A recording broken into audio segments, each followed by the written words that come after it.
PM Modi ने रविवार 27 जुलाई को मन की बात की। उन्होंने मन की बात के 124वें एपिसोड में कई सारी अहम मुद्दों पर चर्चा की। पीएम मोदी ने साइंस से लेकर आत्मनिर्भर भारत और आजादी की लड़ाई से लेकर देश भर के किलों की बात की। पीएम मोदी ने इसके अलावा भी कई सारी अहम बातें देश के सामने रखी हैं। आइए पीएम मोदी के मन की बात से जुड़ी 10 बड़ी बातों के बारे में जानते हैं। पहली, चंद्रयान 3 की सफल लैंडिंग हुई, तब से देश में एक नया माहौल बना। विज्ञान को लेकर बच्चों में एक नई जिज्ञासा जगी। दूसरी, हमारे छात्रों ने इंटरनेशनल केमिस्ट्री ओलंपियाड और ऑस्ट्रेलिया में हुए इंटरनेशनल मैथमेटिक्स ओलंपियाड में मेडल हासिल किए हैं। तीसरी, यूनेस्को ने 12 किलो को वर्ल्ड हेरिटेज साइट की मान्यता दी है। ये सभी किले ऐतिहासिक घटनाओं से जुड़े हैं। चौथी, भारत में मौजूद किले सिर्फ ईंट या पत्थर नहीं है, बल्कि हमारी संस्कृति के प्रतीक हैं।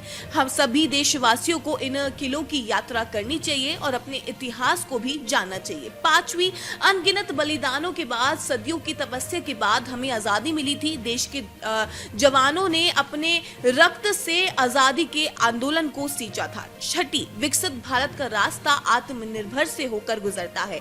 वोकल फॉर लोकल आत्मनिर्भर भारत का सबसे मजबूत आधार है। सातवीं, भारत सरकार ने इस वर्ष के बजट में एक ऐतिहासिक पहल की घोषणा की है, ज्ञान भारतम मिशन। इस मिशन के तहत प्राचीन मैन्यूस्क्रिप्ट्स को डिजिटाइज किया जाएगा। फिर एक नेशनल डिजिटल रेपोजिटरी बनाई जाएगी, जहां दुनिया भर के विद्यार्थी, रिसर्चर भारत की ज्ञान परंपरा से जुड़ सकेंगे।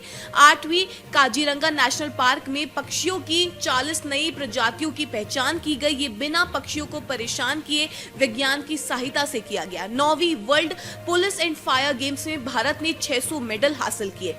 71 देशों में भारत ने टॉप 3 में जगह भी बनाई। 10वीं, स्वच्छ भारत मिशन को जल्द 11 साल पूरे होंगे, लेकिन इसकी ताकत और जरूरत आज भी वैसी है। वैसे लोग इसे अपना फर्ज मानते हैं, यही इसकी असली जन भागीदारी है।